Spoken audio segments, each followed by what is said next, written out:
But there's a need for us to take you to Parliament as well. The minority there is calling for the head of the Health Minister, Kweku Agyeman-Manu. Now, they're after him for undertaking an international transaction without prior approval from Parliament. Now, in a memo to the Speaker, the Chief Minority Whip, Muntaka Mubarak, indicates that the Doma Central MP's actions is contrary to Article 191 of the 1992 Constitution, a move which warrants his dismissal. The minority has since filed a motion of censure against the Health Minister, Kweku Agyeman-Manu. Here's the ranking member of the Health Committee, Kwabena Minta Akando, insisting that the findings of the committee shows that the Health Minister is not fit to hold public office. Investigation into the procurement of Sputnik 5. Parliament constituted a bipartisan committee, and we finished our work. We brought the report to the plenary, debated, and today the question has been put. It means that the report of the committee has been adopted by the House. All this while, we have been of the strong conviction that the President, His Excellency Nana Addo Dankwa Akufo-Addo, would have done the needful. From all indications, it looks as though the President hasn't heard anything and he hasn't seen anything. And therefore, we as members of Parliament, especially on the minority side, by Article 82, will come by a motion. In fact, we filed a motion and we've gotten the required signatories to have to pass a vote of censure, so that probably the minister will be asked to stay away from the ministry because we find him incompetent. I mean, serious indictments were leveled against him per the report, and some of which includes the fact that the transaction between the state and Ahmed Al Maktoum was of international nature, and he ought to have come to Parliament for prior approval. It is clearly captured in the report. Again, the procurement of Sputnik 5, he was also supposed to have the prior approval of the Board of the Public Procurement Act. He didn't do so, contrary to sections 40 and 41. He didn't do so. As you also remember, those of you who followed the committee, the ad hoc committee, it was also established that the ex-factory price of the vaccine was less than $10, and the state had to buy it at $19 per dose. That was dishonesty. Again, he appeared before the Parliamentary Select Committee on Health before entering into such an agreement. At the said meeting, he made it clear to the committee that the budget for the Sputnik 5 was $10 per dose. And so, again, under oath, he told the committee that no payment whatsoever was made. After the investigation, it was found out that about $2.850 million, which is presently around 8 to 9 million Ghana cedis, has been paid to Ahmed Al Maktoum. Clearly, he lied under oath, which for me is perjury. And therefore, the reason why we have filed a motion to pass a vote of censure, so that the minister will have nothing to do with the Ministry of Health.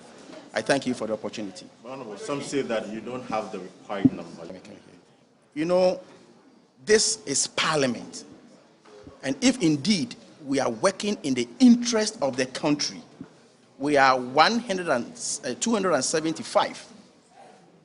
I think that even those on the other side, which is the majority people, should support us. They should be able to support us in the interest of our democracy. Because from all intents and purposes, looking at the behavior and the composure of the president, especially when he was joking with such a serious matter, when he went into the minister's region, he's not going to fire the man. And therefore, we are an independent arm of government, and we must act as such, irrespective of where you find yourself in the House. The report of your committee you very much for your question. In fact, I say thank you very much for your question. The answer to the question is very simple. We know that ministers are nominated, they are vetted by a parliamentary committee and approved by Parliament before appointment. In the same vein, the Constitution in Article 82 gives a ground to a minister that has been vetted, approved by Parliament, and consequentially appointed to be removed by Parliament. And the procedure for the removal of such minister is clearly spelled out in Article 82. First, there must be a motion, and the motion must state clearly the grounds or the basis of the vote of censure. And then the Constitution states clearly that you need 1/3 of the members signing that particular motion. And in this case, we've gone beyond the 1/3 to have 137 members signing the motion. Now, by constitutional imperative, if the grounds are cogent and are debated, then you need 2/3 of all members of Parliament present and voting to be able to carry out the motion. So nobody in his right senses can say that the committee's report having been adopted means that other consequential steps cannot be taken. That one, the person is having, with all due respect, a blurred view of the law, because the law is spelled out. Now, if the committee's report is not adopted, what then will be the basis of bringing the motion for censure? Because the grounds, the breach of the Constitution, the breach of the procurement, the perjury, and all those things, that constitute the ground for the motion under Article 82 are spelled out in the committee's report that has been adopted by Parliament, and it is now a report of Parliament. So based on that particular report, 1/3 of members can file an application that a vote of censorship be passed on the minister, and that is what exactly is happening. The allegation of bad faith? Yes. We refute the allegation of bad faith. So there is nothing like bad faith here. It is procedural that after the committee's work, we must debate it and say the report must be adopted by the House. That is where we are now. Today, the question has been put. So the next steps should follow based on the content of the report. So there's nothing like bad faith. Absolutely nothing. I don't know where he's getting this from. Well, so all of this is unfolding in Parliament. Shortly, we'll be heading to Parker Wilson, my colleague there, but there's a sharp response to this. Deputy Majority Leader Alexander Apenyumakin described the actions of the minority as bad faith. Our second issue as a caucus has to do with this outstanding report, which was moved on the 6th of August 2021 by my good self. And I'm referring to the Sputnik report, which was debated, and for some reason we couldn't reach consensus on adopting the report. We are happy that today our colleagues on the other side have agreed with us that we need to move on as a country, and that the report by itself, because it was on consensus, we need to move on. So today, we again, as a plenary, have adopted the Sputnik report, as a House, by consensus, and I think that is good for our country. To me, the bottom line is, through our work as a committee, we're able to hold the feet of the ministry to fire, and no financial loss was occasioned. To me, to the extent that through our work, certain correspondence between the ministry and Sheikh Al Maktoum resulted in the refund of certain amounts paid, for which payment no vaccines had been received. It's enough for us to celebrate as a country that Parliament, when it's assertive, and Parliament, when it's working together in a bipartisan way, we can achieve results. So we are happy that finally, we have dealt with this issue of Sputnik V. Well, we are hearing that some attempts are being made to also bring a motion of censure against the minister. We're hearing that. Well, we will be surprised to see that happening on the floor of the House, because it will amount to a serious bad faith being mounted. But that notwithstanding, we wait to see. But the bottom line is that we have approved the report at the plenary by consensus, just as the committee itself arrived at its findings and recommendations by consensus. I would end here without more and allow for some questions. But Zame Pedamekane, we are bringing there. Well, so that's the Deputy Majority Leader, Apenyo Marking there. Joining us now is the Executive Director for the Africa Center for Health Policy, Research and Analysis, Dr. Thomas Anaba. It's grateful to have you join us via Zoom, sir. First of all, we know that your group, ever since the committee began its probe into the matter, has been demanding for the dismissal of the sector minister.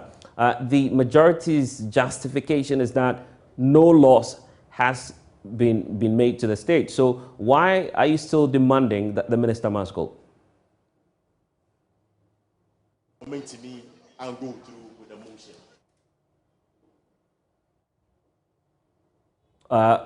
Well, Dr. Anaba, you'd have to unmute so we could hear you. Thank you very much for having me. I think that the position that reached a consensus is neither here nor there. What we are talking is whether the gentleman, the minister, committed perjury or not, whether he deceived the country or not. Yes, he did. On several counts, we've seen that he deceived all of us. The first of all came out to say there was never an agreement like that. Came back to say there was never a money given out. He himself came out to confess that he was not having his head very well on his shoulder. If somebody has gone against the Constitution, Public Procurement Act, who knew very well how the Public Procurement Authority works, because he was the head of the Parliamentary Accounts Committee that drilled people who flouted laws of this country. I don't see why a majority or a general perception that they agree on consensus should be something that should be adding the person. Did they commit a crime or not? Parliament trying to say that once somebody agrees on something, or the majority of parliamentarians agrees on something which is against the Constitution, we should consider that it is null. I don't understand the minority, deputy minority leader, but the minister accepted and Parliament coming together to say they've adopted